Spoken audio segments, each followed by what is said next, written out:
디모데 후서 2장 20절에서 21절, 22절까지 말씀입니다. 읽겠습니다.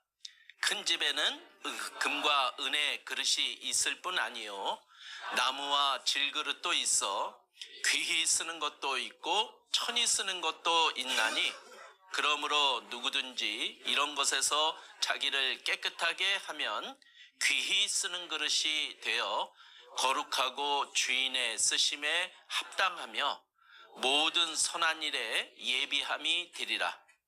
또한 내가 청년의 정욕을 피하고 주를 깨끗한 마음으로 부르는 자들과 함께 믿음과 사랑과 화평을 좇으라. 오늘은 하나님이 쓰시는 사람이라는 주제를 가지고 하나님이 쓰시는 것에 대해서, 그리고 하나님께 쓰임을 받는다라는 것에 대해서 구원받은 우리들의 마음을 한번 다시 돌아보려고 합니다. 자, 우리 구원받은 우리에게는 하나님을 향한 믿음이 있습니다. 그런데 구원받은 우리의 가치가 어느 정도 될까요? 근데 그 가치는 우리의 믿음으로 환산이 되죠.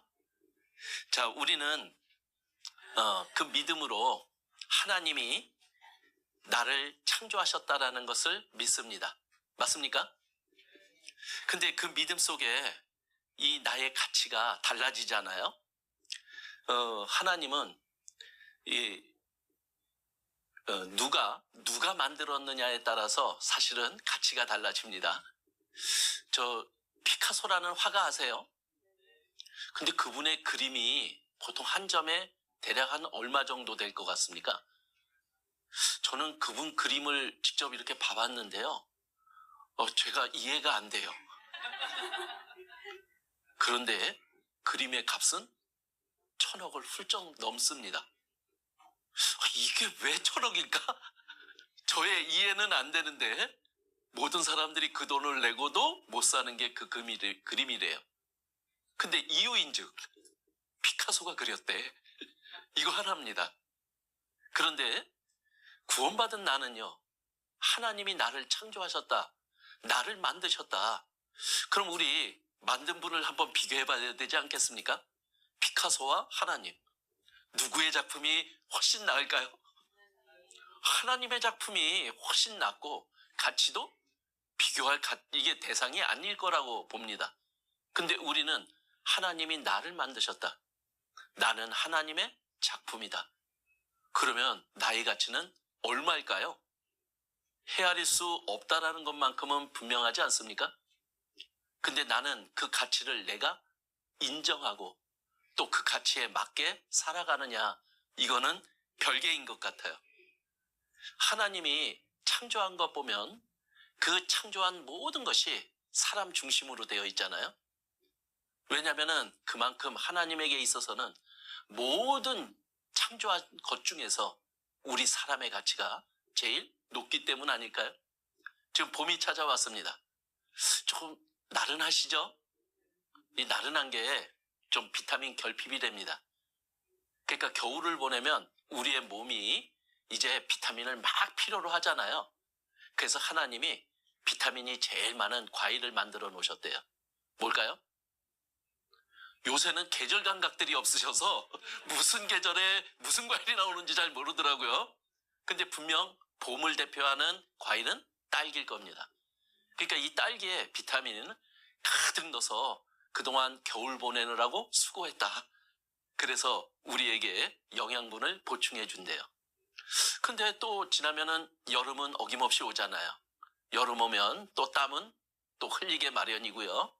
근데 땀만 흘러서 빠져나가는 게 아니라 우리 몸에 영양분도 같이 빠져나가요. 그러면 여름에 물도 보충하고 영양분도 보충할 또 과일을 만들어 놓으셨네요. 뭘까요? 그래서 수박 먹고 땀으로 흘린 수분 보충하고 영양분도 보충하라고요. 자, 그런데 이제 여름이 지나면 가을도 오잖아요. 가을이 오면 이제 보관하고 먹어야 되네요. 그래서 가을이 되면 어김없이 보관하고 먹을 과일들을 쫙 한꺼번에 다 쏟아내 주세요. 사과, 배, 기타 등등. 너무나 놀랍지 않습니까? 근데 놀라운 게 아니라 하나님이 창조한 그 모든 피조물들 중에서 우리 사람이 가장 중요하고 그리고 가장 존귀한 자이기에 하나님은 모든 창조를 우리 사람에게 맞추셨다라는 거예요. 그래서 나를 하나님이 만들었다. 우리가 이것을 믿는다면 그 가치에 맞게 또 우리도 자부심을 가져야 되지 않을까요? 그리고 내가 나를 누가 만들었는데 그 마음을 가지고 우리가 이 세상에 당당하게 나가야 되지 않을까요? 그런데 만든 것뿐만이 아니라 하나님이 이런 죄인이었던 나를 구원해 주셨어요. 우리는 그 구원을 믿음으로 갖습니다. 구원 받으셨나요? 예. 믿습니까? 예. 그런데 하나님이 나의 구원자이심을 믿는 그 속에는 반드시 십자가에서 피 흘려 죽어주신 예수님이 계십니다. 그러니까 하나님은 나를 구원해 주시는 그 대가를 하나님이 치러주셨는데 그 대가가 바로 예수님의 죽으심이라는 거예요. 그러니까 예수님이 피를 흘려 죽어주셨다는 것을 그 값을 치르고 나를 구원해 주셨다면 나의 값은 도대체 얼마짜리예요? 예수님의 피값인 거예요. 자, 예수님의 피값은 어떻게 가치를 계산할까요? 예수님은 하나님이시잖아요. 그리고 나를 죽기까지 사랑하신 그분의 마음도 사랑은 끝이 없어요. 그분을 포기하면서 나를 구원해 주셨다면 내 가치가 예수님 피값인데 과연 나의 가치를 우리 그렇게 느끼고 계신가요? 자, 그런데 그것뿐만이 아니죠. 하나님은 나를 그렇게 구원해 주시고 이제 나를 쓰시고자 하세요. 하나님의 일에. 자, 그런데 보니까 신문에서 하나 자료를 봤는데요. 그 나폴레옹이 쓰던 그 별 볼일 없는 그 모자 하나가 경매장에 나와서 팔렸대요. 얼마에 팔린지 아십니까? 26억. 근데 모자는 다 그거 아닌가요? 그런데 거기에 누가 썼느냐? 이것에 따라서 가치가 틀리는 거예요. 자, 우리 수많은 사람들이 있습니다. 그런데 그 수많은 사람 중에서도 가치가 다 달라요. 그런데 가장 가치 있는 사람은 누굴까요? 아니, 그중에 구원받은 사람이라면 예수님 피값으로 동등할 거고요. 그리고 하나님이 창조주이심을 믿는다면 하나님이 만들었다라고 하는 그것도 가치는 동등할 거예요. 그런데 그 다음은 뭘로 서로 다른 것들을 내세울까요? 그것은 하나님께 쓰임을 받느냐, 안 받느냐, 어떻게 쓰임을 받느냐, 여기에 달려있지 않을까요? 자, 나폴레옹이 쓰던 그 하찮은 모자도 26억에 팔리는데요. 그러면 내가 하나님께 쓰임을 받는다면 내 가치는 그냥 올라가지 않을까요? 똑같은 물건일지라도 누가 어떤 목적으로 쓰느냐에 따라서 그 가치는 달라지는 것은 분명할 겁니다. 자, 외과 의사에게 칼이 딱 잡히면요. 어떻게 되나요? 생명을 살려주는 칼이 되는 거예요. 그리고 인류 조리사에게 이 칼이 딱 잡히면은 맛있는 최고의 음식으로 바뀌어지는데 사용이 되는 겁니다. 그리고 세계적인 조각가에게 이 칼이 붙잡혀지면은 아무것도 볼품없는 그것들이 가장 최고의 예술품으로 바뀌어지는 거예요. 자, 강도에게 이 칼이 잡히게 되면 어떻게 될까요? 사람의 생명을 뺏어버리는데 쓰임을 받는 거잖아요. 똑같은 물건이고 똑같은 사람일지라도 누구에게 사용되느냐에 따라서 그 가치가 다른 거죠. 그래서 성경은 우리들에게 바로 우리는 사람은 하나님의 만드신 바다. 하나님이 우리 사람을 하나님의 형상대로 창조하셨다. 그런데 그 창조하신 목적을 우리들에게 분명히 알려주고 계세요. 여기 접으시고 디도서 2장 14절. 디도서 2장 14절. 그가 우리를 대신하여 자신을 주심은 모든 불법에서 우리를 구속하시고 우리를 깨끗하게 하사. 디도서 2장 14절입니다. 깨끗하게 하사. 그 뒤에 같이 읽겠습니다. 선한 일에 열심하는 친백성이 되게 하려 하심이니라. 우리를 창조하시고 우리를 구원해 주신 하나님. 그러나 그 구원 뒤에는 분명한 하나님의 목적이 우리에게 있습니다. 뭐냐? 선한 일에 열심하는 친백성이 되어달라고 말씀하시는 거예요. 이 선한 일이 뭔가요? 바로 하나님이 나를 통해서 행하시고자 하는 일입니다. 그러니까 하나님은 우리를 그냥 만드신 것이 아니죠. 하나님은 우리를 그냥 구원해 주신 것이 아니에요. 하나님은 분명한 목적을 가지고 그 목적을 이루시고자 우리를 만드셨고 우리를 구원해 주셨다라고 말씀하고 있는 거예요. 그래서 우리가 구원받기 전에는 어땠습니까? 우리는 분명 이 세상에 주어진 삶을 살고 있는데 무엇을 위해 살아야 되고 나의 삶의 목적이 무엇인지도 모른 채 살았잖아요. 그런데 하나님을 통해서 우리는 그것을 알게 됐어요. 자, 그런데 구원받고 난 이후에도 우리는 이제 나를 구원해 주신 하나님의 목적에 맞게 살아가는 자가 되어야 분명한데 우리가 그것을 어떻게 얼마나 알고 있는지 우리가 그것을 분명해야 되지 않겠습니까? 자, 우리 구원받기 전으로 돌아가면요. 우리가 삶의 목적을 분명하게 알지 못하고 살아간다면 그 결과는 허무함입니다. 그런데 목적을 알게 되면 그 허무함이 그 목적을 이루고자 하는 또 다른 삶의 힘을 우리들에게 주기에 충분하거든요. 자, 그래서 우리가 하나님을 인정하는 사람, 하나님을 부인하는 사람이 있습니다. 근데 하나님을 인정함으로 우리는 분명한 목적을 가지고 이 세상에서 내가 무엇을 해야 되는지를 확실하게 알고 살아가는 사람이 되고, 하나님을 부인하는 사람은 자기의 존재의 의미를 스스로 잃어버리고 살아가는 사람임에 분명할 거라는 거예요. 자, 우리는 구원받음으로 인해서 우리의 삶의 목적을 발견했습니다. 근데 이 목적을 발견했다라는 것, 이건 다른 것이 아니죠.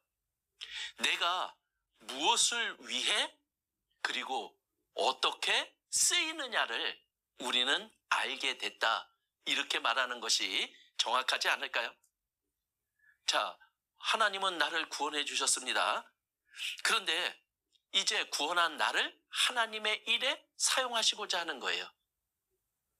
그러면은 그러한 기회를 우리들에게 주시잖아요. 우리 그걸 갖다가 전문 용어로는 소명이라고 이야기를 합니다. 불러주시죠.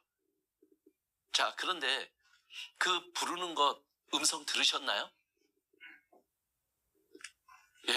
하나님은 우리를 부를 때 막 꿈속에서 그 우아한 목소리로 우리의 이름을 부르는 것이 아니라 하나님이 함께 하시는 이 교회를 통해서 우리를 부르신다라는 거예요. 그래서 또 어떤 분은 자칫 오해를 하잖아요. 목사님이 불렀는데요. 목사님이 이 일 해달라고 나한테 맡겨주시던데요. 근데 조금 더 바꿔보면 그렇지 않잖아요. 자, 우리 전도 집회 때 우리 말씀 듣고 구원받았죠. 근데 그 말씀은 누가 전했나요? 목사님이 전했는데 나를 구원해 주신 분이 목사님이신가요? 아니잖아요.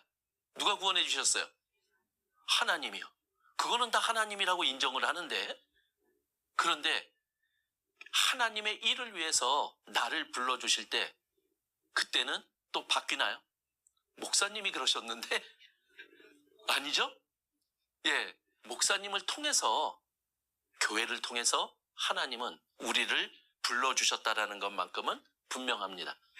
그런데 부를 때 하나님의 목적은 어디에 있나요? 내가 너를 쓰겠다.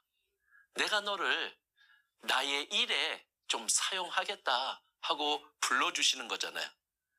그래서 사람들은, 이 세상에 살아가는 사람들은 모두 다 그 목적을 추구하죠. 그것이 우리의 존재의 의미고 우리가 살아가는 삶에 또한 만족이 될 수 있는 것이면은 분명할 겁니다.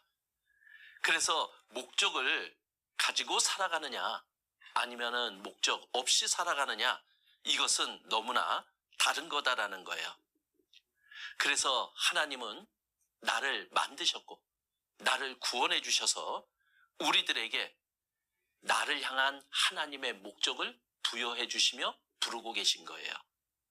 자, 그런데 거기에도 그것을 받아들이는 우리의 마음은 좀 나눠집니다. 자, 지금 교회 안에 구원받은 우리에게는 필요 없는 자가 한 분도 없어요.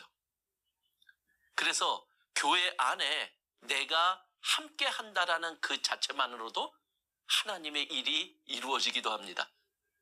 그런데 하나님은 그것뿐만이 아니라 또 하나님의 일에 우리 모두를 사용하시고자 하는 거예요. 근데 우리가 한번 돌아봐야죠. 하나님은 우리들에게 자유의지를 주셨잖아요. 모든 사람에게 예수님을 통해서 이 세상 모든 사람들의 죄를 용서하는 일을 다 해주셨는데도 불구하고 모든 사람이 천국에 못 갑니다. 그죠? 누구만가요? 예수님의 하신 일을 믿는 사람만이 가요. 왜 그렇게 만들어 놓으셨나요? 바로 하나님은 우리에게 바로 그 자유의지라는 것을 주셨잖아요. 하나님은 우리 사람을 향한 하나님의 사랑을 모든 사람에게 다 베풀 수는 있지만 그 사랑을 선택하는 것은 바로 우리 각자예요. 그래서 그 자유의지를 가지고 우리는 그것을 받아들입니다. 자, 하나님은 우리 각자를 또 불러서 하나님의 일에 사용하시고자 하는 거예요. 근데 그것을 받아들이는 우리의 마음도 다 달라요. 어찌 보면 우리 자신들 한번 좀 돌아볼 필요가 있잖아요. 과연 지금 내가 무슨 교회 안에서 하나님의 일을 하고 있는데 하나님이 나를 사용하고 있는 건지 아니면 내가 나를 사용하고 있는 건지, 우리 그거는 조금은 한번은 돌아봐야 될 필요가 있다라고 봅니다.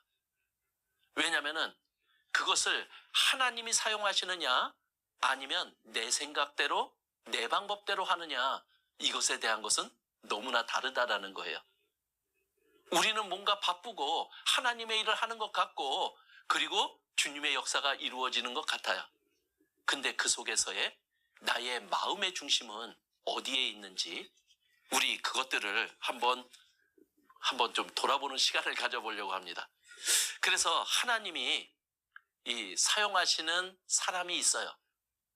그래서 하나님이 그냥 너 이 일 좀 해라, 그냥 뭐 이렇게 뽑기로 누가 걸렸네? 이렇게 안 하십니다. 하나님은 준비된 자를 사용하시고 그리고 마음의 중심이 있는 사람들을 불러서 훈련을 시켜서 또한 하나님의 일을 맡기는 분이잖아요. 자, 하나님을 본 사람이 없다라고 얘기를 합니다. 왜냐? 하나님은 영이시니까요.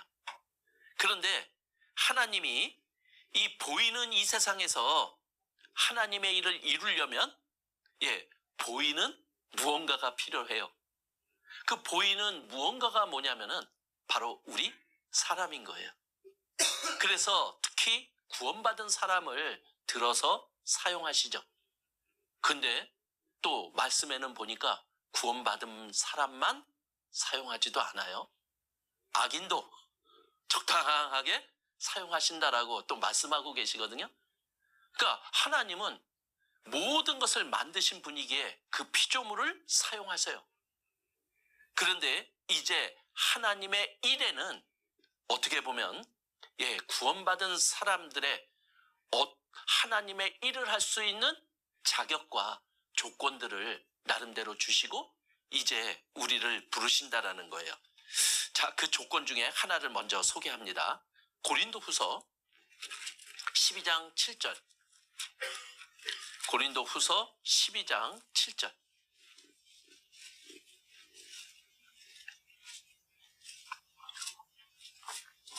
고린도후서 12장 7절. 사도 바울에 대한 이야기입니다. 사도 바울은 육체에 가시가 있는 자라고 소개를 합니다. 그런데 주님의 일을 하기 위해서 이 사도 바울은 이 육체의 가시 질병을 갖다가 하나님 없애주세요 하고 기도를 합니다. 자, 그런데 7절에 이렇게 나오죠.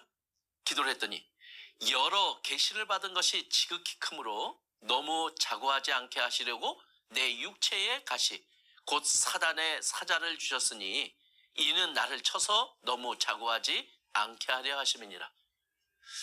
사도 바울하면 대단하잖아요. 성경 14권을 기록하신 분이에요. 그런데 그 육체의 가시를 허락하신 것도 하나님이세요. 왜냐? 너무 높아지지 않게 하려고 주셨다라고 말씀하고 있는 것이에요. 8절에 보면 이것이 내게서 떠나기 위하여 내가 3번 주께 간구하였더니 내게 이르시기를 나의 은혜가 너에게 족하도다. 이는 내 능력이 약한 데서 온전하여짐이라 하신지라. 이러므로 도리어 크게 기뻐함으로 나의 여러 약한 것들에 대하여 자랑하리니 이는 그리스도의 능력으로 내게 머물게 하려 함이라. 자, 그렇게 기도를 했는데 지금 기도를 하면 하나님은 응답해 주세요. 근데 뭐라고 응답해 주셨느냐? 나의 은혜가 너에게 족하도다. 이건 뭐예요? 들어주지 않겠다는 얘기 아니에요? 너 요 상태가 너 최고야 이 말이잖아요. 왜냐? 그 뒤에 이렇게 나와요. 이는 내 능력이 약한 데서 온전하여짐이라. 지금 하나님은 사도 바울을 통해서 하나님을 나타내고 하나님을 전하는 일을 지금 부탁하신 거예요.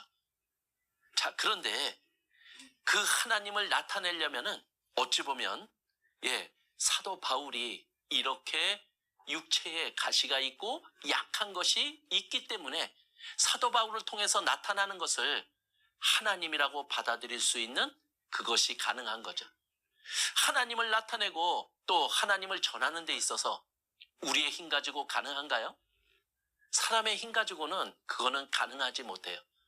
그러면 하나님의 능력이, 하나님의 도우심이 필요한 거예요. 그런데 하나님은 하나님의 능력과 하나님의 도우심을 어떤 상황에서 나타내 주시느냐, 이것을 우리에게 사도 바울을 통해서 알려주고 계신 거잖아요. 자, 하나님은 약한 데서 온전하여지는 분이다, 이렇게 말씀하고 있어요. 즉, 약함이라는 것은 결코 부끄럽고 창피한 것이 아니라 그 약함을 통해서 하나님의 강함을 나타낼 수 있는 그 기반이라고 말하고 있는 거예요. 자, 하나님의 응답이 왔잖아요. 그랬더니 사도 바울은 어떻게 했습니까?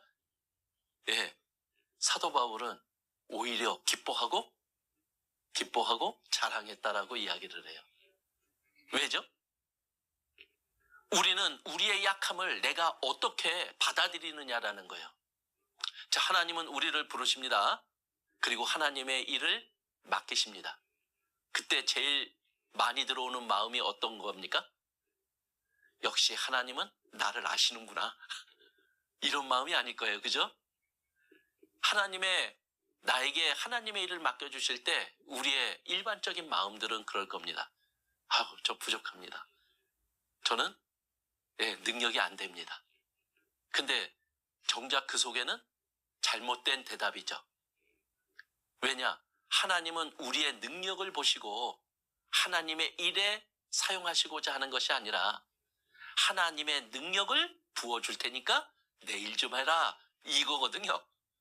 그러니까 우리가 나를 부르시는 하나님을 어떻게 받아들이고 내가 해야 될 일이 어떻게 진행되는지를 우리가 알지 못한다면 마치 겸손한 모습일지는 몰라도 정작 하나님의 신앙과는 상관이 없는 답이 될 수 있다라는 거예요.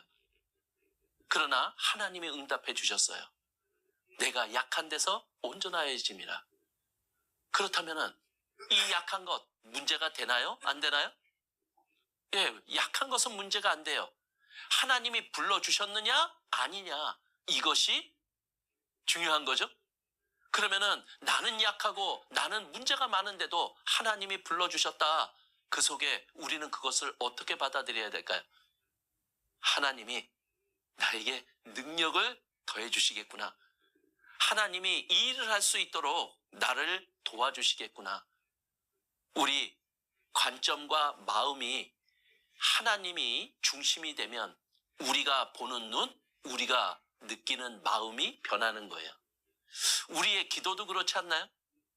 자, 사도 바울도 이렇게 기도했잖아요. 요 가시 좀 제해 주세요. 근데 우리의 많은 기도가 혹시 자꾸만 하나님을 바꾸려고 하는 것에 머물고 있지는 않습니까? 근데 하나님은요, 모든 것을 아시잖아요. 하나님은 우리의 기도를 통해서 하나님이 바뀌는 게 아니라 우리의 기도를 통해서 하나님은 그 기도를 들으시고 우리를 바꿔주시는 분이 하나님인 거고, 그것이 기도여야 되는 거예요. 우리가 기도를 하면 하나님이 무조건 들어주신다? 아니요. 하나님은 완전하신 분이고 변함이 없는 분이세요. 나를 향한 사랑도 변함이 없어요. 그래서 내가 하나님의 뜻 가운데 올바로 나가고자 하는 것, 그리고 하나님이 나를 사용하시는 것, 그것이 하나님의 뜻이잖아요. 그것이 분명하다면은 그 분명한 기준에 의해서 우리가 받아들여야 되겠죠? 자, 우리 그런 기도 해보셨습니까? 우리 예수님 마음 품고 싶은 마음 있으시죠? 그런데 예수님 마음 품게 해달라고 기도해 본 적 있으세요? 우리 예수님의 마음이 나를 통해 나타나지 않고 자꾸만 육신의 마음이 나를 통해 나타날 때 괴롭잖아요. 그때 하나님께 기도하잖아요. 하나님, 왜 내가 이렇게 못 참죠? 하나님, 나도 좀 참을 수 있게 좀 하나님 도와주세요. 그러면은 어떤 마음으로 기도하시고 어떻게 응답받으시나요? 근데 하나님이 기도하니까, 야, 나에게 합당한 기도를 해주네, 옛다, 있네, 이렇게 주시던가요? 이렇게 안 주시죠? 어떻게 주십니까? 내 옆에 나를 참을 수 없게 만드는 형제자매님을 붙여주네요.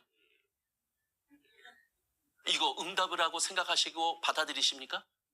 내가 기도했다면 기도에 응답을 해주시는 분은 하나님이고, 하나님께 합당한 기도를 했다면 반드시 들어주신다라고 약속하셨기에 왜 갑자기 나를 이렇게 힘들게 하는 형제자매가 내 옆에 있지?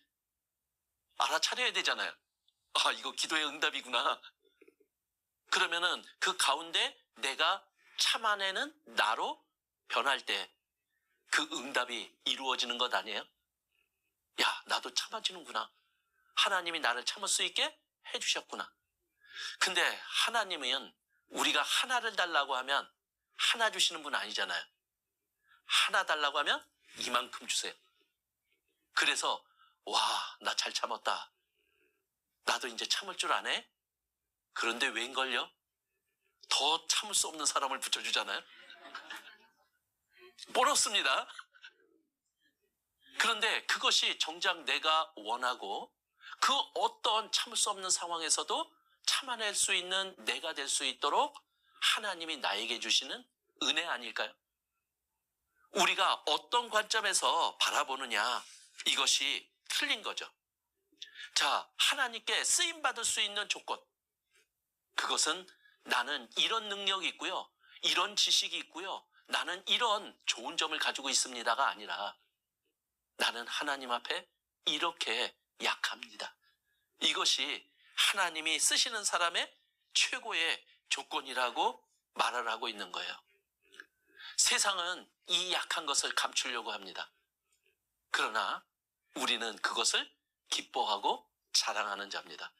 이것이 구원받은 사람과 구원받지 못한 사람의 차이 아닐까요? 교제 잘 되십니까? 근데 그 교제, 잘 되는 교제가 어떤 건가요?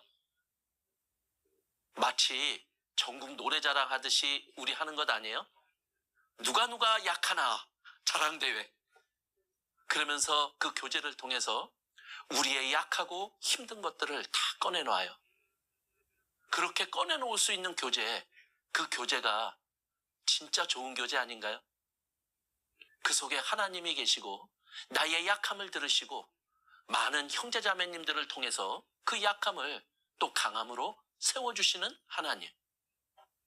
그 약함은 결코 구원받은 우리에게는 창피하지 않은 거예요. 오히려 그 약함을 기쁨으로 받아들이고 자랑함으로 하나님이 도와주시고 하나님의 능력이 나타날 수 있는 내가 되는 그 시작이 우리의 약함을 인정하는 것에서부터 시작한다면 우리의 약함은 결코 부끄러움이 아니에요. 사실은 어떤 결과가 좋은 결과입니까? 그 결과는 하나님이 결정하시는 거잖아요. 근데 우리는 세상의 기준을 가지고 자꾸만 결정하기 때문에 자꾸만 약한 것들을 숨기고 감추고 약하면 못한다라고 생각하는 거죠. 우리는 하나님과 함께하는 자입니다. 하나님이 사용하시고자 하는 자라는 거예요. 그렇다면 나의 약함, 지금 펼쳐져 있는 문제들, 그거는 결코 문제가 되지 않는 거예요. 그것 때문에 하나님이 필요하고 그것 때문에 우리는 더 하나님을 의지할 수밖에 없고 우리는 그것 때문에 하나님께 기도할 수밖에 없는 자라는 것 아니에요? 우리의 신앙생활은 내가 하는 게 아니죠? 우리의 신앙생활은 구원받았다라고 하는 최고의 특권은 그분과 함께라는 거예요. 그렇다면 우리의 약함은 결코 약함이 될 수 없다라는 것을 우리들에게 말해줍니다. 사도 바울도 어떻게 간증합니까? 고린도전서 15장에 보면 나는 사도 중에 가장 작은 자라 이렇게 얘기를 해요. 그리고 얼마나 그동안 잘못했던 것들을 마음속에 담고 살았겠어요. 사도 바울의 최고의 약점이 뭘까요? 예수 믿는다는 사람 핍박했잖아요. 그것이 마음속에 있기 때문에 바로 사도 바울은 더 예수님을 나타낼 수밖에 없고 예수님을 인정할 수밖에 없고 예수님이 어떤 분이라는 것을 진짜 알리고 싶은 마음이 그 속에서 나오지 않았을까요? 그것이 바로 그래서 사도 바울은 자기가 이루고 자기가 하는 그 모든 것 그것을 바로 나와 함께 하신 하나님의 은혜다 이렇게 말하고 있는 거잖아요.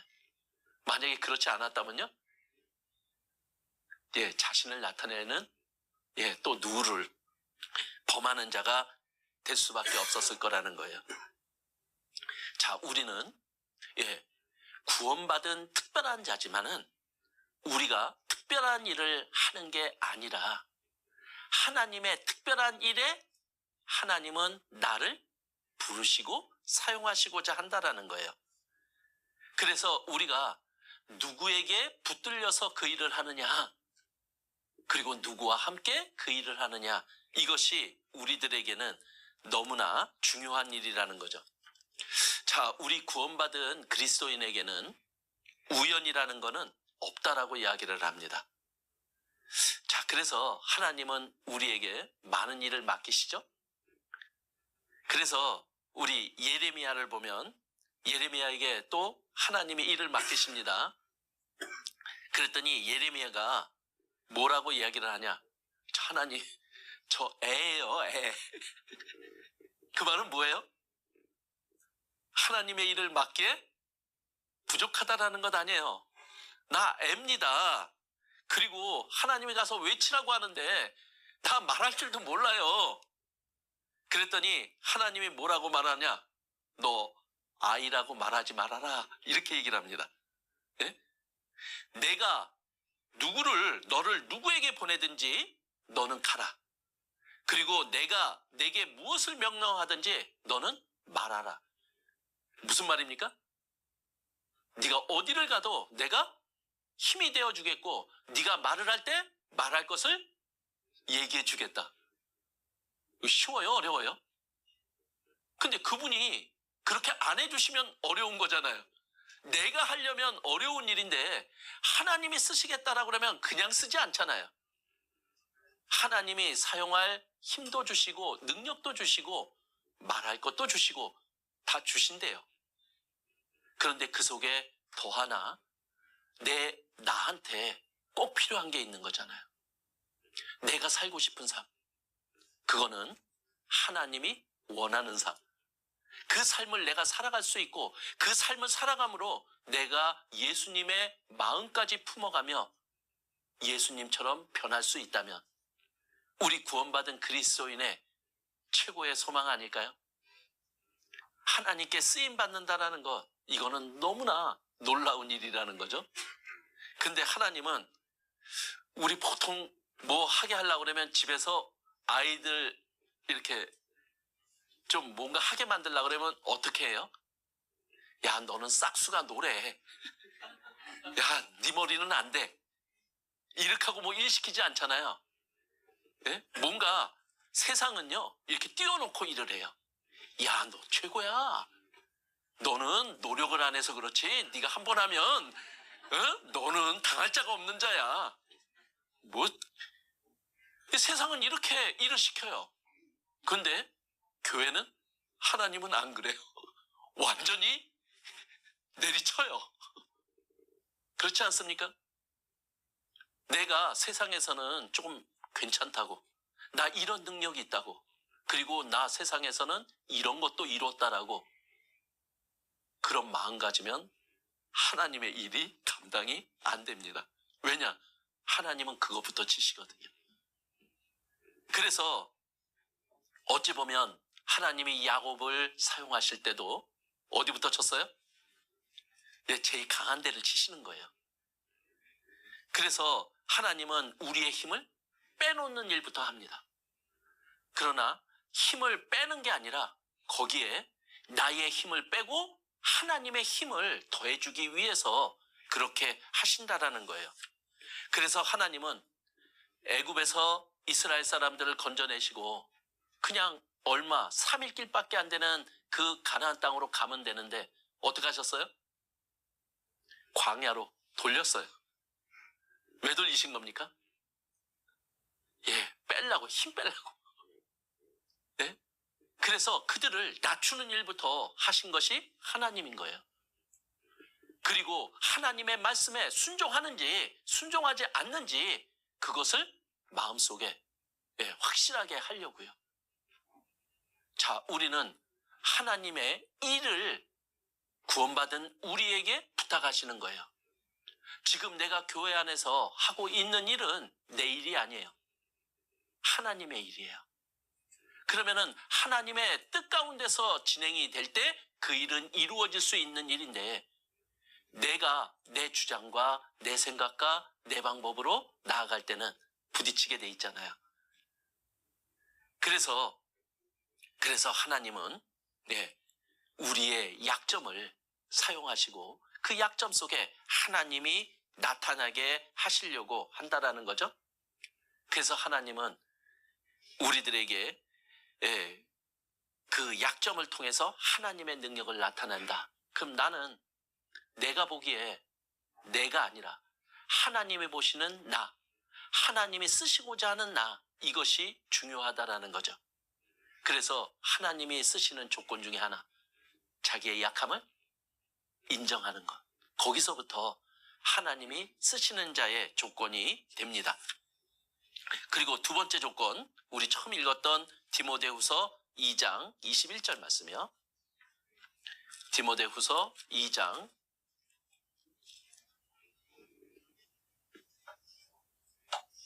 20절, 큰 집에는 금과 은의 그릇이 있을 뿐 아니요 나무와 질그릇도 있어 귀히 쓰는 것도 있고 천히 쓰는 것도 있나니 그러므로 누구든지 이런 것에서 자기를 깨끗하게 하면 귀히 쓰이는 그릇이 되어 거룩하고 주인의 쓰심에 합당하며 모든 선한 일에 예비함이 됨이라. 자, 지금 하나님의 눈에는요, 우리 이 세상 사람들의 눈에는 금그릇이냐 은그릇이냐 이것이 중요하죠. 근데 하나님의 눈에는 금그릇이냐 은그릇이냐 이것이 중요한 게 아니야. 깨끗하냐 깨끗하지 않으냐, 그것이 하나님이 보시는 기준이라고 말을 하고 있는 거예요. 자, 그래서 이 깨끗함은 우리가 죄에 더럽혀지지 않는 상태를 말하고 있잖아요. 그래서 우리 다윗을 보면요, 하나님은 다윗을 귀하게 사용하셨잖아요. 그런데 다윗이 간음죄를 지었습니다. 그런데 그 간음죄를 짓고 이제 1년이 지나간 후에 이제 나단 선지자가 이 다윗을 찾아옵니다. 근데 그 나단 선지자의 말을 듣고 이제 자기의 마음을 밖으로 꺼내놓은 것이 시편 51편이에요. 시편 51편 잠깐 한번 볼까요?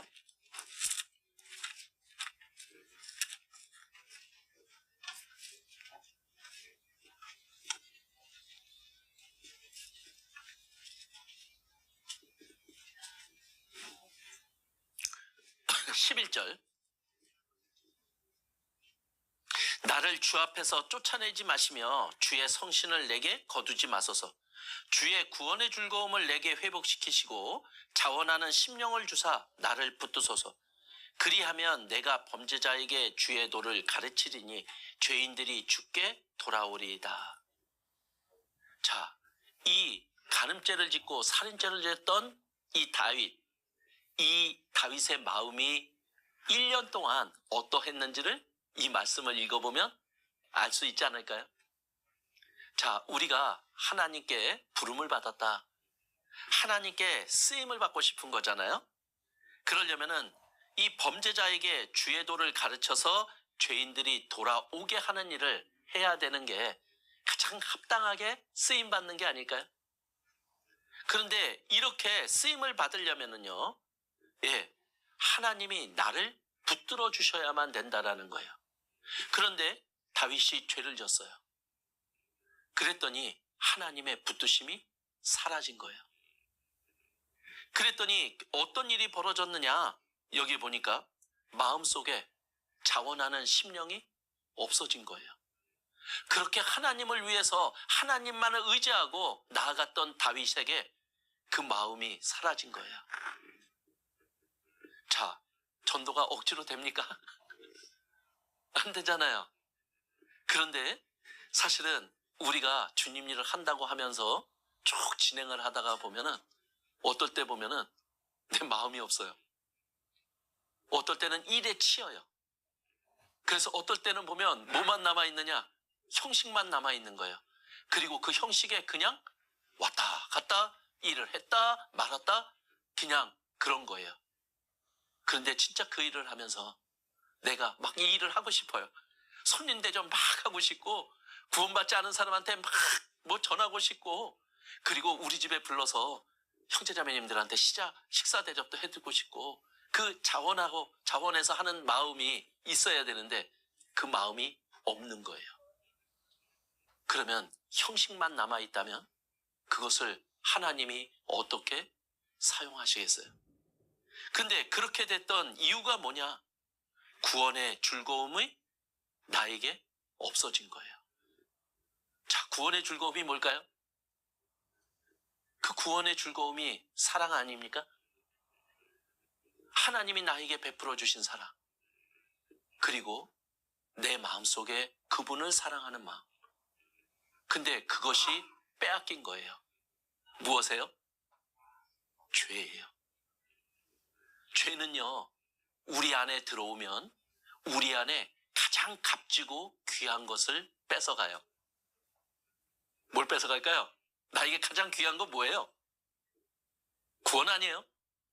그 구원 속에 들어있는 즐거움, 구원 속에 들어있는 하나님을 향한 사랑, 죄는 그것을 뺏어가는 거예요. 그러니까 우리가 이 죄 속에 있는 것, 죄 가운데 있다면은 우리에게는 이 구원의 즐거움, 자원하는 심령, 이런 것들이 없어지면서 하나님의 일을 감당할 수 없는 상태가 되는 거예요. 그래서 우리 구원받은 자에게는, 자, 여기서는 보면은, 성신을 내게 거두지 마소서, 다윗은 이렇게 얘기하죠. 자, 우리가 받은 구원은 어때요? 구약시대는 하나님의 일을 감당하는 사람에게 기름을 부어주셨어요. 성령을 주셨어요. 그리고 이제 그들이 합당하지 않을 때는 성령을 걷어가셔요. 그런데 구원받은 우리에게는 다르죠. 우리에게 한 번 주신 성령은 영원해요. 그러나 그 성령의 역사는 멈출 수 있어요. 그래서 요한계시록 2장 4절에 보면은 에베소 교회를 책망하시죠. 뭐라고 책망합니까? 너의 처음 사랑을 버렸느니라, 이렇게 책망을 합니다. 그것은 뭐죠? 처음 사랑을 버렸다라는 것은 구원의 즐거움을 빼앗긴 거예요. 우리가 그 구원의 즐거움, 그 하나님을 향한 사랑, 이것이 사라진다면은 어떠한 일이 벌어지느냐? 구원받은 우리에게는 성령을 뺏어가시는 게 아니라 요한계시록 2장 4절에 보면은 뭐라고 되어 있냐? 촛대를 그 자리에서 옮긴다라고 기록되어 있는 거예요. 그 촛대가 뭡니까? 하나님의 능력인 거예요. 성령은 함께 하지만 나를 통해서 하나님의 능력이 나타나지는 않는다라고 얘기를 하는 거예요. 하나님의 일은 나의 능력을 가지고 하는 것이 아니라 하나님의 능력과 도움을 통해서 할 수 있는 일이라는 거예요. 그런데 내가 처음 사랑을 버렸어요. 그랬더니 하나님의 능력이 나타나지 않아요. 그 말은 무슨 말입니까? 하나님이 사용하지 않으시겠다라는 이야기예요. 하나님이 사용하지 않는 구원받은 자, 이거는 너무나 끔찍하지 않아요? 모양은 너무나 값어치 있는데 누구도 사용할 수 없고 누구도 관심 가지지 않는 자, 그 자 아닐까요? 우리가 얼마나 가치 있는 자인데 그 가치에 맞게 살아갈 때 우리는 너무 더 값진 자가 되는 자 아닌가요? 그런데 그것이 죄 때문에 그것이 문제가 된다면 우리는 깨끗한 자로, 우리를 계속 깨끗한 상태로 만들어 가야 되지 않을까요? 어떻게 깨끗한 상태로 만들어 가야 될까요? 자, 우리 아침에 출근해서 저녁 때 들어옵니다. 뭐부터 하셔요? 먹기부터 하시면 안 되고 오면 씻기부터 하셔야죠. 그래서 우리는 어차피 세상 속에서 살아가는 그리스도인입니다. 그러면 세상에 죄가 묻을 수밖에 없잖아요. 그럼 어떻게 해야 돼요? 씻어야 돼요. 근데 뭘로 씻을까요? 더러운 얼굴은 물로 씻듯이 우리의 더러운 죄들, 문제는 말씀으로 씻는다라고 말씀하시잖아요. 우리 교회가 어떤 곳이에요? 우리의 교제가 어떤 곳입니까? 바로 서로의 발을 씻어주는 곳이잖아요. 말씀으로, 그리고 간증으로요. 그리고 기도로요. 그래서 우리가 그 교제에 함께 하느냐, 내가 말씀을 가까이 하고 항상 말씀으로 나를 씻느냐, 이것은 너무나 중요한 거죠. 하나님이 나를 쓰시느냐, 쓰지 못하느냐에 달려 있다라는 거예요. 그래서 우리는 하나님이 사용하실 수 있도록 나를 깨끗하게 만들어가는 일이 계속 되어야 될 것을 말씀하는 거죠. 자, 그리고 하나님이 또 사용하시는 자의 조건 세 번째, 히브리서 5장 8절입니다.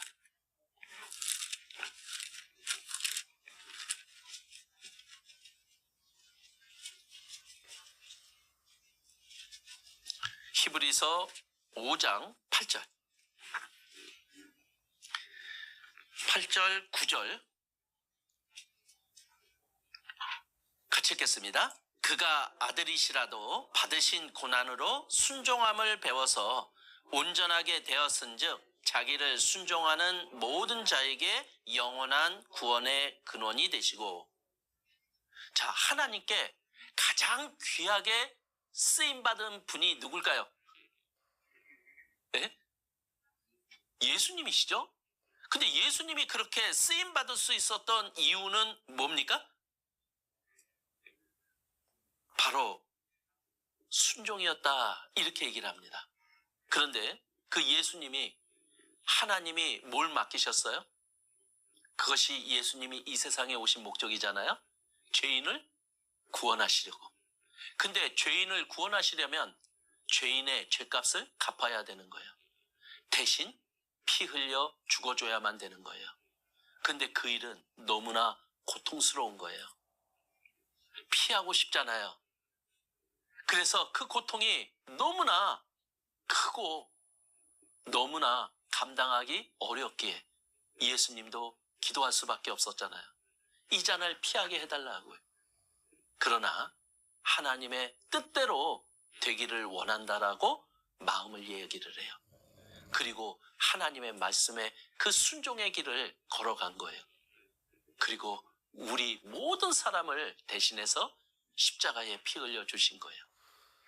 자, 그런데 이때 만약에 예수님이 순종 안 하셨으면 어떻게 됐을까요? 예수님이 순종 안 하셨다면 너무나 놀라운 결과가 나타나지 않을까요? 우리 모든 사람들이 지옥 갈 수밖에 없는 그 끔찍한 일들이 벌어지는 거예요. 그런데 그분의 순종이 우리 모든 사람들을 천국 갈 수 있도록 해놓으셨다라는 거예요. 혹시 나에게 맡겨진 일도 우리는 제대로 알지 못하지만 그 속에 엄청난 하나님의 뜻이 들어있음에 분명하다라는 거예요.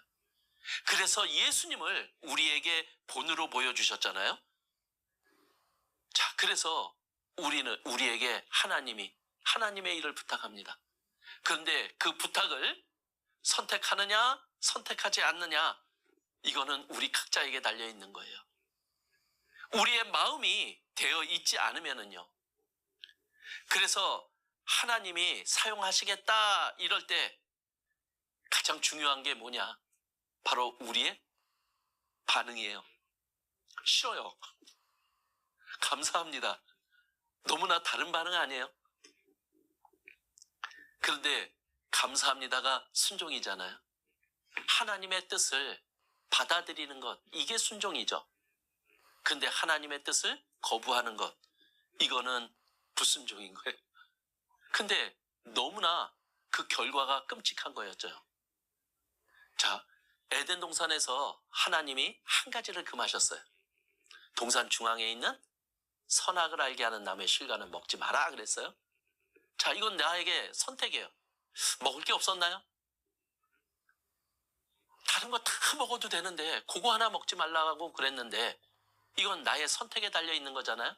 하나님의 말씀이 전해졌고, 그런데 그 말씀을 내가 붙잡느냐 붙잡지 않느냐. 그런데 아담과 하와는 붙잡지 않았어요. 결과 선악과를 따먹었어요. 결국 불순종이죠. 그것이 최초의 죄가 됐고 그 결과는 엄청나게 끔찍했잖아요. 그 엄청난 결과가 뭡니까? 바로 우리 모든 사람이 죄인 됐다라는 거예요. 그러니까 어느 한순간 나의 선택이 그것을 하나님의 말씀을 붙잡느냐 아니냐에 따라서, 하나님의 뜻을 붙잡느냐 아니냐에 따라서 그 결과가 너무나 다르다라는 것. 그래서 우리에게도 예수님의 하신 일을 전해주는데 어떤 분은 믿고 어떤 분은 믿지 않고, 그런데 그 결과는 너무나 끔찍한 거죠. 자, 우리가 무엇을 잘해서 구원받은 게 아니잖아요. 단지 그분에 대한 순종 하나였어요. 그분이 보여주신 것, 믿음으로 순종한 것 뿐이었어요. 근데 그 결과는 너무나 엄청난 결과라는 거예요. 그래서 어찌 보면 하나님은 모든 것을 아시고 우리를 사용하시고자 하죠. 그럼 우리가 선택해야 될 것은 뭐냐? 예, 순종인 거예요. 가는 과정들은 다 틀려요. 그러나 결과는 하나님이 책임집니다. 예전에 저 원주교회 입당식 때 가보신 분 계신가요? 원주교회 입당식 진행했는데 오신 분들이 다 속으로 욕을 했어요. 그 중에서 욕을 제일 많이 얻어 먹으신 분이 담임 목사님이셨던 이정국 목사님인 것 같아요. 왜냐? 기도원을 이렇게 매입해서 교회당으로 리모델링해서 입당식을 치른 거예요. 근데 거기 들어가는 길이 원주 교도소 옆을 조그만 길을 쭉 따라서 끝까지 가야지 그 교회당이 나옵니다. 오시는 분들이 다 한마디씩 하죠. 아니, 죄인들 있는 데를 통과하게 하냐? 여기를 어떻게 밤늦게 이 교도소 옆을 지나가느냐? 그렇게 말들이 많았어요. 그런데 이 목사님이 얼굴도 못 들고 그 뭐 하는 얘기들을 듣고는 다른 데로 옮겼습니다. 그런데 결론은 어떻게 됐느냐? 그 교도소가 옮겨졌어요. 그리고 그곳에 시청이 들어옵니다. 그리고 그곳에 마련되어 있던 땅들을 통과해야지만 그 뒤가 개발이 되는 거예요. 개발 보상금으로 원주교회에다가 몇십억을 줄 테니까 우리 이 길 좀 지나가게 해달라. 그 부자교회 됐어요. 근데 그게 우리에게 많은 판단거리가 되지만은 저는 그 속에 그 원주교회당을 짓고자 하는 형제자매님들의 마음과 하나님을 향한 그 중심의 마음은 저는 변함이 없었다라고 봅니다.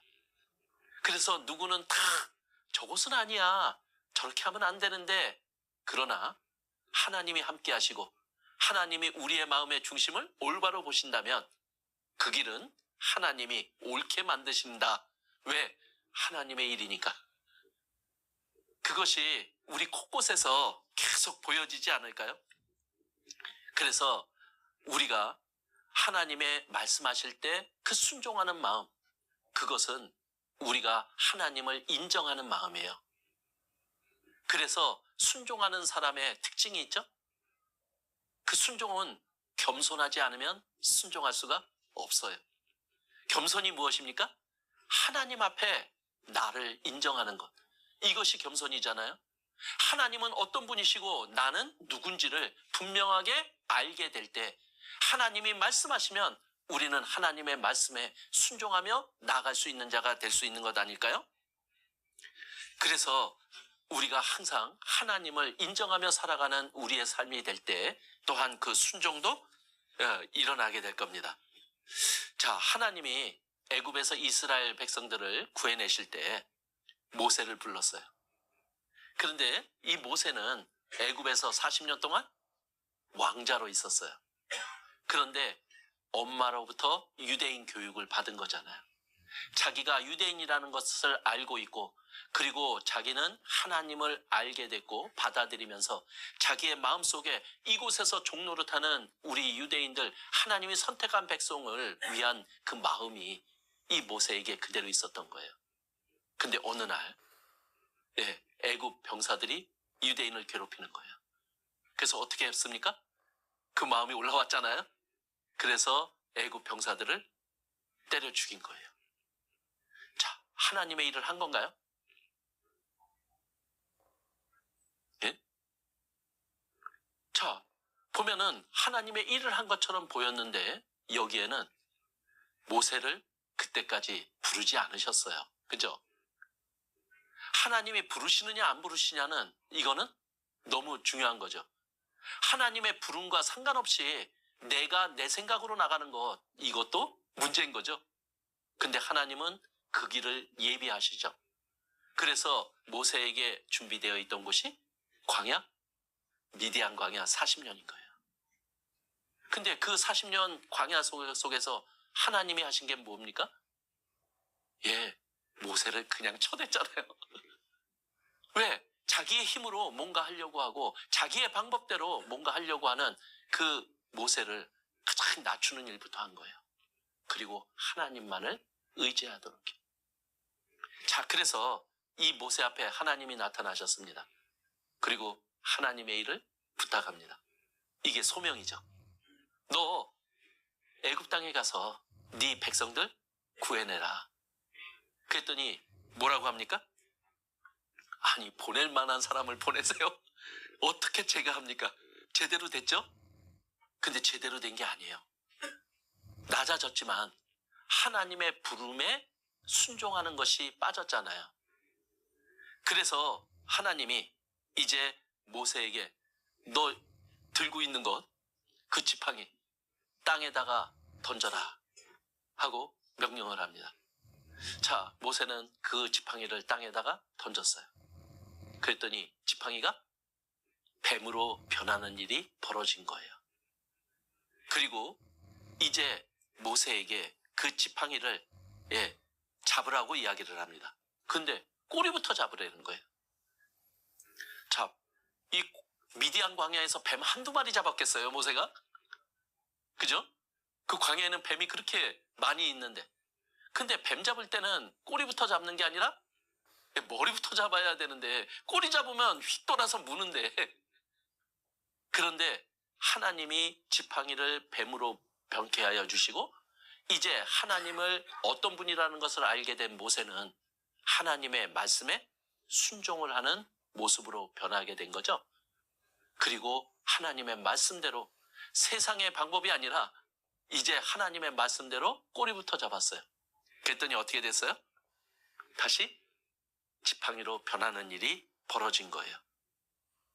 자, 그런데 이 지팡이가 이제 하나님의 이적과 기적을 보면서 하나님의 부름에 이제 순종하는 모세가 됐어요. 그리고 애굽 땅으로 이제 그들의 백성을 구하러 갑니다. 근데 그 구하러 가는 그 부분이 성경에 이렇게 기록이 되어 있어요. 근데 뭐라고 기록이 되어 있느냐? 아내와 아들고를 나귀에 태우고 애굽으로 돌아가는데 하나님의 지팡이를 손에 잡았더라. 이렇게 기록이 되어 있어요. 자, 그거 누구 지팡이였어요?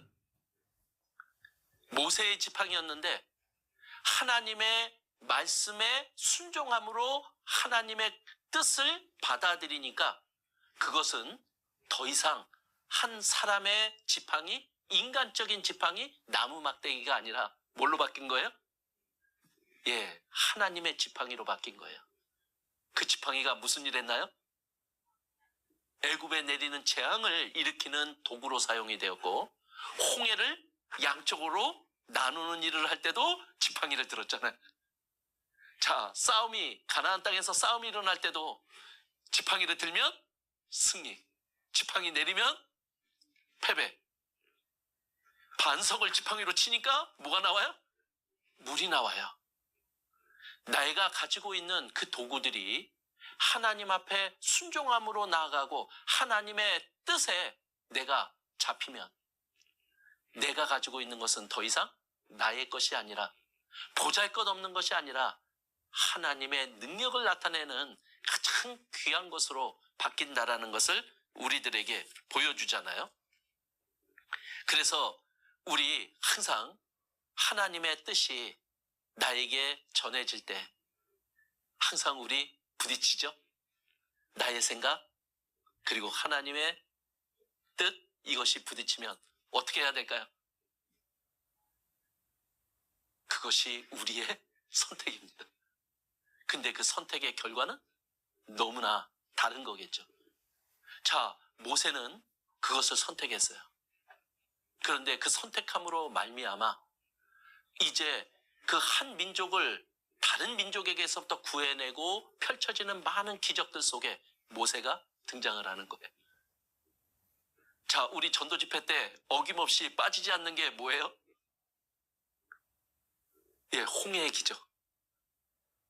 그러니까 모세가 행한 일 속에 하나님이 어떻게 역사하셨느냐, 이 성경은 사실이고 기적과 이적도 사실이다. 하나님은 살아계신다. 성경은 사실이다. 이것을 밝히는 아주 최고의 도구가 되어 있잖아요.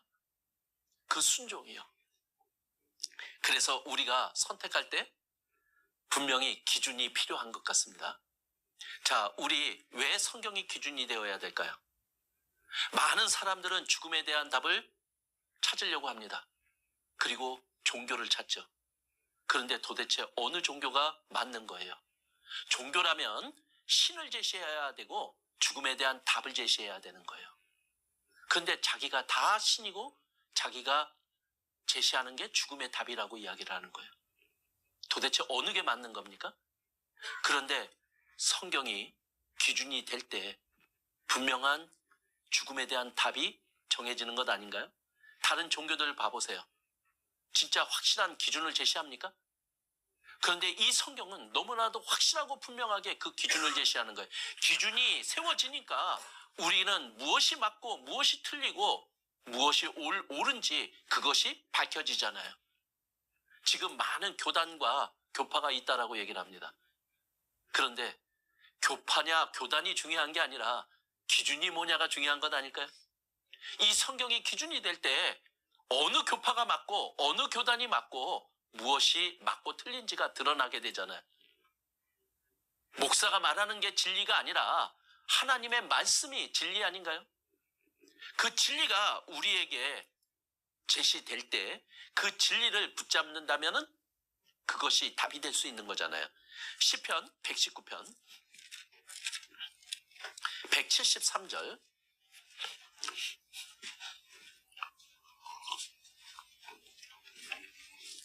119편 173절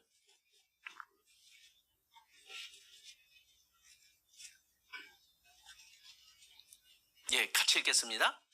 내가 주의 법도를 택하여 싸우니 주의 손이 항상 나의 도움이 되게 하소서. 자, 우리는 계속되는 선택의 순간들을 맞이합니다. 자, 뭘 택하실래요? 우리는 택해야 될 것은 바로 주의 법도, 하나님의 말씀, 하나님의 뜻인 거죠. 근데 이것을 우리가 택해야 되는 기준이 바로 말씀 아닐까요?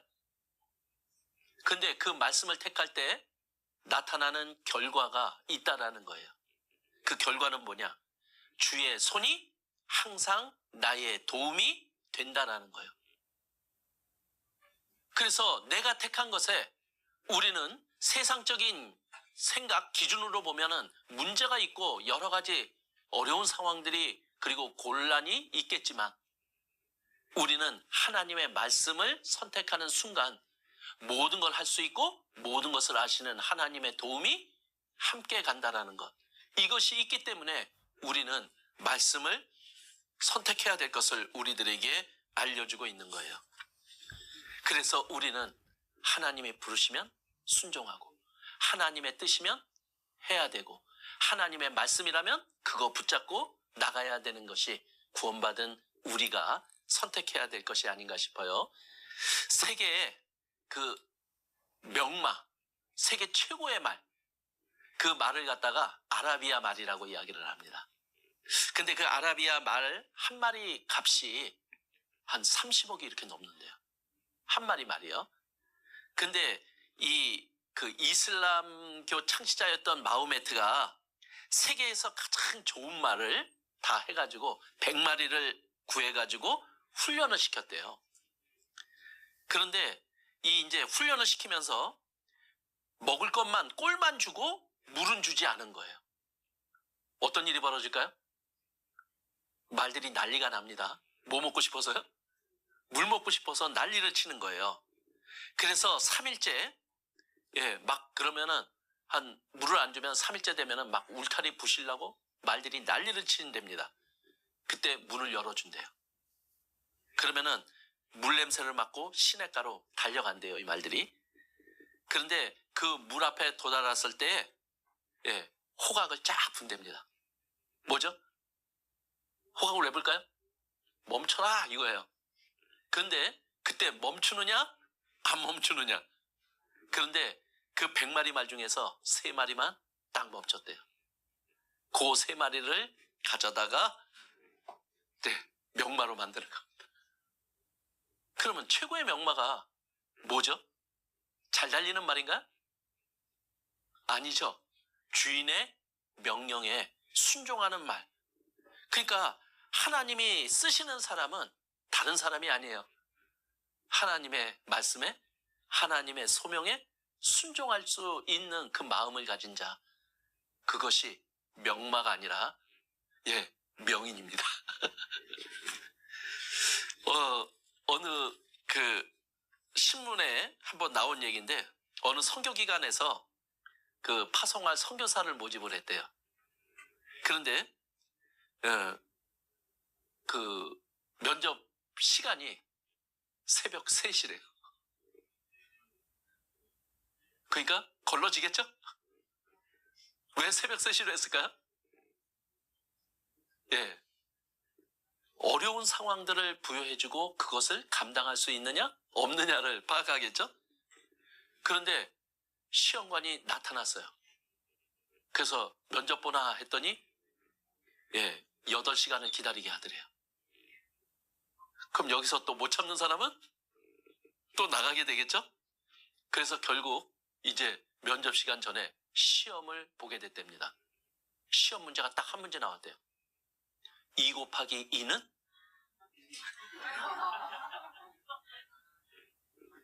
그러니까 참았던 사람들이 또 폭발합니다. 이거 누구 뭘 하냐? 그런데 그 어떤 것일지라도 내가 이해하지 못하고 내가 알지 못하고 그럴지라도 그것이 하나님의 일이라면 그것을 받아들일 줄 아는 그 마음을 지금 테스트한 것 아닌가 싶어요. 우리 교회 안에는 그러한 일들이 너무 많지 않아요? 근데 그러한 일을 세상적인 생각, 인간적인 지식 그걸로 나타내면 어떤 일이 일어나나요? 나눠져요. 그리고 다툼이 일어나고요.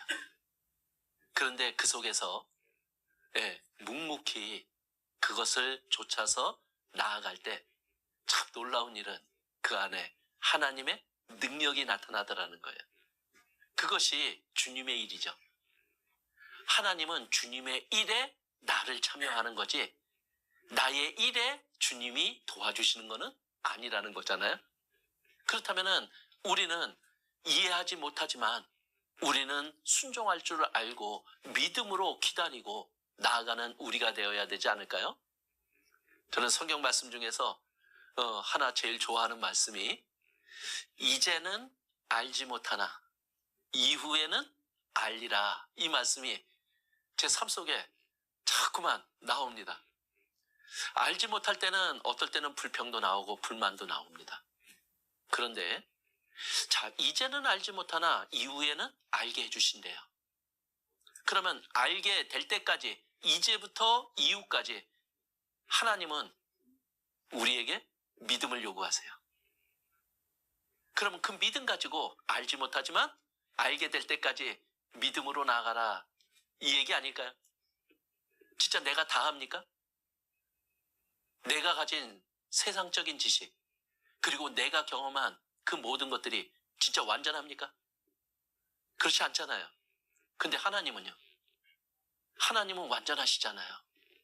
그러면은 내가 아는 것에 내가 의지할 게 아니라 그분께 의지하는 것이 답이 아닐까요? 어제도 어떤 교제에서 이제 형제자매님들끼리 교제를 나누는데 너무나 힘들었어요. 그러면서 그 형제님이 이렇게 간증합니다. 하나님 왜 나에게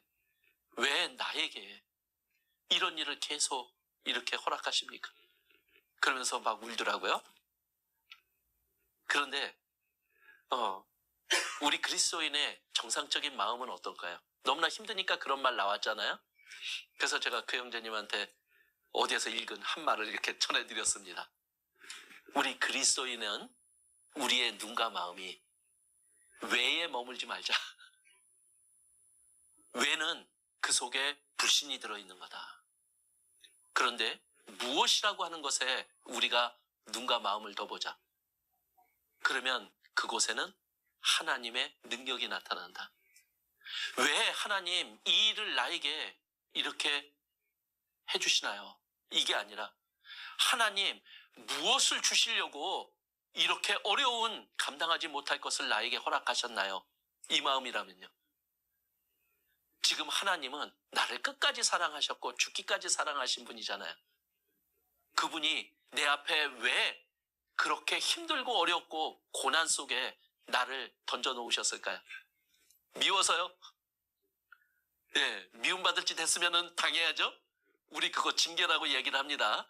그러나 그렇지 않고 내 앞에 펼쳐지는 많은 어려움들, 그거는 결코 미워서가 아니라 우리에게 하나님의 은혜를 더해 주시려고 허락하신 것 아닐까요? 그러면 기대해 봐야 되지 않아요? 야, 하나님이 무엇을 주시려고 나한테 이렇게 하셨을까? 이후에 알게 되겠죠. 우리는 그러한 일이 너무나 많은 거예요. 그래서 우리는 그분에 대한 믿음을 가지고 기다림으로 그 길을 갑니다. 그게 구원받은 그리스도인의 마음이어야 되지 않을까요? 그래서 Y보다는 화세 의미를 두고 나에게 벌어지는 일들을 믿음으로 한번 받아들이시면 어떨까요? 그리고 하나님이 쓰시는 자의 네 번째 조건은요, 사도행전 13장 사도행전 13장 22절.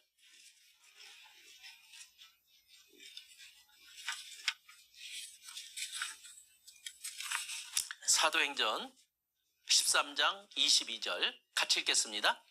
패하시고 다윗을 왕으로 세우시고 증거하여 가라사대 내가 이새의 아들 다윗을 만나니 내 마음에 합한 사람이라 내 뜻을 다 이루게 하리라. 자, 하나님은 다윗을 귀하게 사용하셨어요. 그런데 왜 사용하셨느냐? 여기에 이렇게 말씀하고 있어요. 다윗은 내 마음에 합한 자라. 이게 무슨 말입니까? 다윗의 마음이 하나님의 마음과 같다 이거죠. 자, 하나님이 우리의 영혼을 구원해 주셨어요. 구원받은 이후에 우리에게 요구하시는 삶이 뭐냐면은 구원을 이루래요. 그 이루어야 될 구원은 뭐죠? 다시 구원받는 게 아니잖아요. 그것은 내 성품이, 그리고 내 생활이 하나님 보시기에 합당한 거예요. 그러니까 예수님 마음 품으라는 거죠. 그리고 내 생활 속에서 예수님을 나타내는 것, 이것이 우리가 이루어야 될 구원인 거예요. 그런데 그 하나님의 마음에 합한 마음, 그럼 하나님 마음은 뭐예요? 한 단어로 얘기하면 하나님 마음, 예, 사랑이잖아요. 그러면은 우리가 사랑을 해야 되잖아요. 근데 참 사랑을 하게 되면은 참 나타나는, 이게 이해하지 못하는 일들이 많이 벌어지죠. 자, 어떤 한 남자와 여자가 사랑에 빠졌습니다. 그랬더니 사랑에 빠지면 참 희한한 일이 벌어져요. 이 남자는 그 여자에게 있는 점도 이쁜 거예요. 주근깨는 어떨까요? 그것도 이뻐요. 나이 드신 분들은 이렇게 얘기하더라고요. 옛날에는 사랑에 빠지면 곰보도 예뻐 보인대요. 천연두 걸려가지고 얼굴이 이렇게 막 됐는데도 사랑에 빠지면 모든 게 다 좋은 거예요. 즉, 우리는 사랑하는 자가 되어야 될 것을 우리들에게 요구하시는 거죠. 하나님이 사용하시려고 합니다. 그래서 하나님을 부인했던 베드로가, 예수님을 부인했던 베드로가 예수님이 계시다라는 소리를 듣고 옷을 갖춰 입고 배에서 점핑해서 예수님께로 나갔어요. 자기가 예수님을 부인했던 것은 있지만 그 예수님께서 다시 나타나셔서 그분께 대한 마음을 다시 갖고 나갔더니 예수님이 물어보네요. 뭐라고 물어보던가요? 너 나 사랑하니? 자, 하나님이 베드로를 사용하시고자 합니다. 뭘 원하시나요? 예, 하나님을 향한 사랑이요. 그 사랑하는 마음, 그것이 뭐냐? 바로 예수님의 마음이잖아요. 예수님이 모든 사람들을 다 받아주셨어요. 모든 죄를 다 안아주셨어요. 어찌 보면 우리에게 하나님의 일이 맡겨진다라는 것은 판단하는 마음이 아니라 품어주는 마음일 거예요. 교회가 가장 힘들 때가 어떤 일인지 아세요? 교회 안에는 형제자매님들의 믿음이 다 다릅니다. 상황도 다 달라요. 성격도 다 달라요. 그리고 의인은 고난이 많아요. 그런데 교회에 오면 그 힘들고 어려운 것 서로 나누고 그래서 위로받고 싶은 마음이 더 많죠. 그런데 교회에 왔더니 자꾸만 판단이 올라오는 거예요. 자매 그러면 안 돼. 그러면 안 되지. 믿는 사람이 그러면 안 되는 거야. 형제님 그러면 안 되죠 하면서 막 판단이 올 때마다 마음이 더 아파요. 그런데 그때 누군가가 그냥 손을 잡아주기만 해도요. 그게 사랑이라고 느껴지잖아요. 정작 우리가 주님의 일을 하는데 주님의 마음으로 그 일을 해야 되는 내가 필요합니다. 그런데 다른 것이 아니잖아요. 사랑입니다. 자, 그 사랑 준비되셨나요? 완전하지는 못해도 하나님이 쓰시고자 하는 그 기준에는 우리가 가야 되잖아요. 그래서 날마다 내 사랑을 점검하는 방법이 있어요. 아십니까? 고린도전서 13장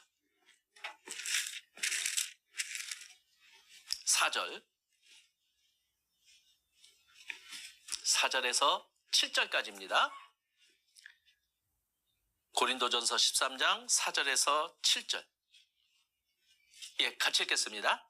사랑은 오래 참고 사랑은 온유하며 투기하는 자가 되지 아니하며 사랑은 자랑하지 아니하며 교만하지 아니하며 무례히 행치 아니하며 자기의 유익을 굳지 아니하며 성내지 아니하며 악한 것을 생각지 아니하며 불의를 기뻐하지 아니하며 진리와 함께 기뻐하고 모든 것을 참으며 모든 것을 믿으며 모든 것을 바라며 모든 것을 견디느니라.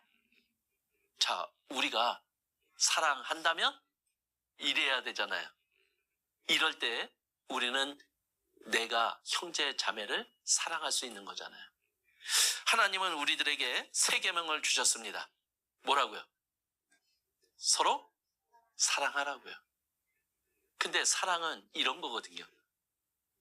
그렇다면 이 사랑이 얼마만큼 우리 교회 안에서 나타나느냐, 그것이 가장 아름다운 교회냐 아니면 그렇지 않으냐 이거죠. 교회당 대강당이 크냐 적으냐가 아니라 우리의 사랑이 넘쳐나느냐 아니면 사랑이 없느냐죠. 그래서 우리가 형제자매를 사랑으로 대하며 나갈 수만 있다면요. 그래서 이 교회는요, 사랑을 통해 역사하는 곳, 그곳이 교회인 거예요. 그래서 교회 안에 바로 하나님이 계셔요. 우리의 사랑은 부족하고 연약한데 완전하신 하나님이 이 안에 함께 계시기에 우리 묻혀가는 거예요. 내가 완전해서 이 교회가 사랑의 교회가 되는 게 아니라 우리는 그분과 함께함으로 그분을 닮아가려고 하고 그분을 생각하면서 내 마음과 행동이 나가는 그런 모습이 될 때 이곳이 사랑이 넘치는 교회가 되지 않을까요? 하나님은 우리를 하나로 만들어서 하나님의 일을 이루고자 하세요. 근데 우리를 하나로 만드는 것은 다른 게 아니에요. 바로 사랑입니다. 그래서 사랑의 띠로 하나가 되게 해달라고 하잖아요. 그러니까 우리가 얼마만큼 사랑하느냐, 그 사랑이 우리를 하나로 만들어주고 있는 거죠. 자, 점점 우리 지금 복음 전하기 쉬워요? 어려워요? 더 어려워지죠. 근데 우리가 세상을 볼 땐 그렇잖아요. 근데 세상을 바라보면 복음 전하는 게 가장 어려운 거예요. 근데 그 어렵다라고 하는 것 속에 우리가 하나 빼뜨리고 있는 건 아닌가요? 하나님의 능력이요. 자, 세상은 복음 전하기가 더 점점 어려워지고 있어요. 그런데 복음 전하는 게 점점 어려워지는 것들은 세상에 문제가 있는 게 아니라 구원받은 우리에게 문제가 있는 것 아닌가요? 세상이 변해가는데 우리도 같이 변해가는 것은 아니냐라는 거예요. 그러니까 말세에 일어나는 징조를 말하면서 우리에게 뭐라고 합니까? 세상은 이렇게 변해가지만 그것들에게서 어떻게 하라고요? 돌아서라고 얘기를 하는 거예요. 우리가 세상을 따라 변하는 자가 아니라 세상 속에서 하나님의 말씀과 하나님의 뜻과 하나님의 일을 붙잡고 나갈 때 하나님의 능력이 나타나는 곳, 그곳이 우리잖아요. 우리가 세상을 탓하기보다, 어떤 상황을 탓하기보다 우리 자신들이 그 중심을 가지고 있는지 아닌지 그것을 먼저 돌아보는 것이 어떨까요? 요즘 교재들 어떠세요?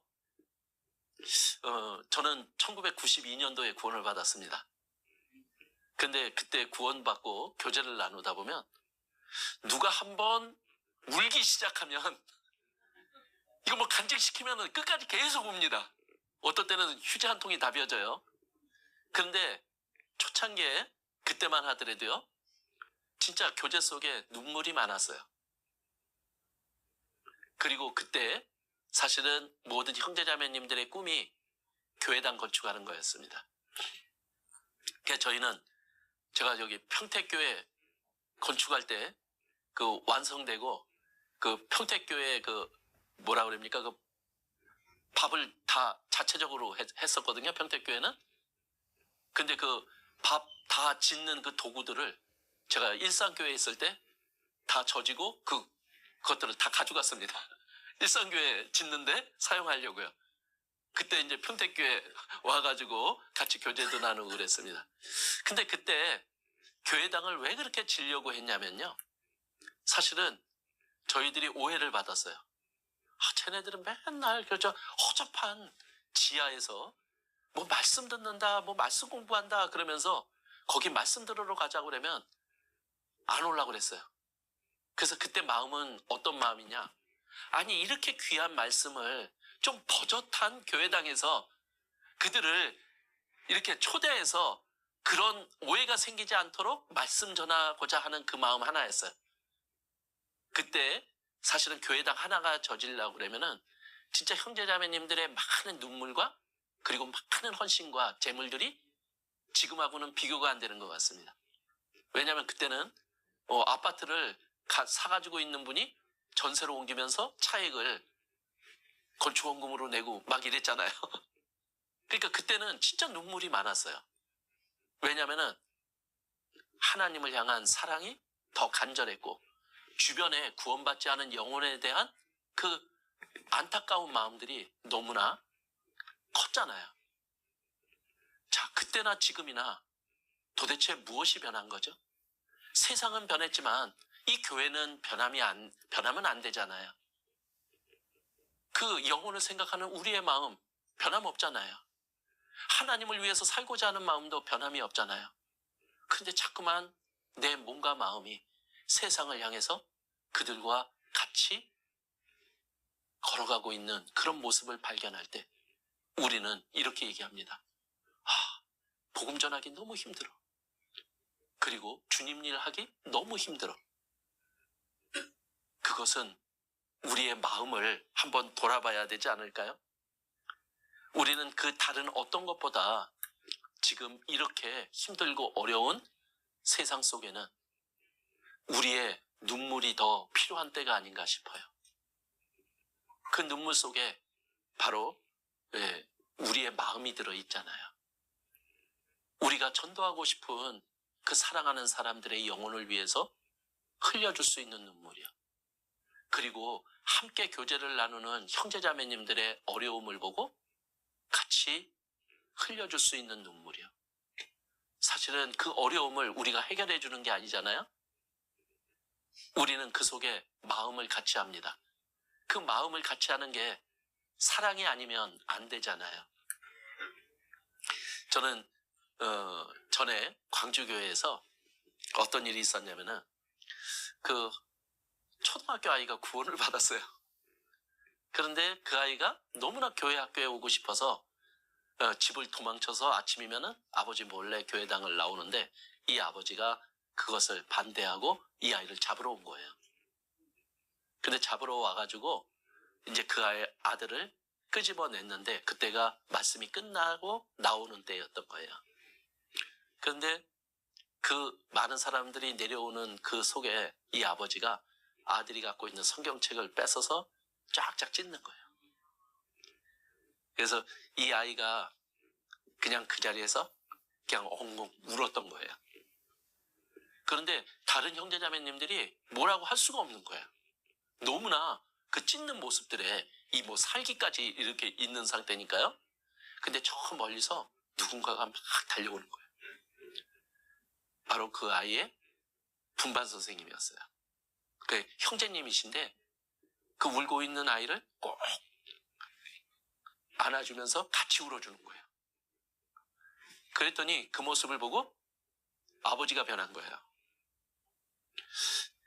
어떤 말도 안 했잖아요. 어떤 변명도 안 했어요. 근데 단지 안아줄 뿐이고 같이 그 아이의 마음을 같이 공감해 준 것 뿐이잖아요. 아마 그 아버지가 그 선생님의 모습을 보면서 이게 사랑이구나. 그렇게 느끼지 않았을까요? 그래서 제 마음에는 그 마음이 이렇게 있습니다. 그리고 우리의 사랑은 항상 요동치잖아요. 근데 과연 우리 교회 안에서 그 서로의 힘든 부분들을 같이 안아주고 같이 공감해주는 그것만이 있다면 하나님의 사랑이 이 안에 더 넘쳐나고 하나님의 능력이 우리 교회 안에서 더 역사하지 않을까요? 그래서 하나님이 우리를 사용하신다. 그래서 이곳에 또 평택 동북교회라는 것을 세웠고 또 이 교회 안에 나를 구원받게 해주셨고 그리고 또 나를 통해서 하나님의 일을 계속 하시려고 하신다.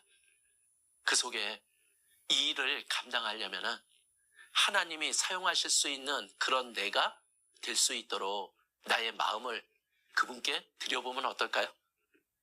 그렇다면 아마 이곳이 한국에서 아니 전 세계에서 가장 아름다운 교회 그리고 가장 가치 있는 교회 이런 모습으로 변하는 우리가 되지 않을까 싶어요. 어떻습니까? 우리 그렇게 한번 만들어 보시겠습니까?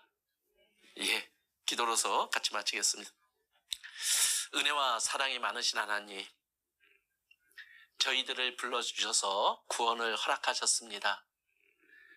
하나님께서 저희를 죽기까지 사랑하셨음을 알게 해주셨고 또 저희들의 마음속에도 하나님을 사랑하는 마음을 허락해 주셨습니다. 그 사랑하는 마음을 서로 나누고자 합니다. 그 사랑으로 더욱 하나가 되고자 합니다. 그래서 또 주님의 뜻이 이 평택 동북교회를 통해서 온전히 나타나므로 그래서 이 지역에 이뤄진 영혼들이 구원받고 또 구원받은 저희들이 주님의 마음으로 살아가게 함으로 더욱더 주님께서 역사하시는 교회가 될 수 있도록 하나님께서 세워주시고 또 일으켜주시기를 간절히 기도드립니다. 저희를 사랑하시는 예수님 이름으로 기도드렸습니다. 아멘.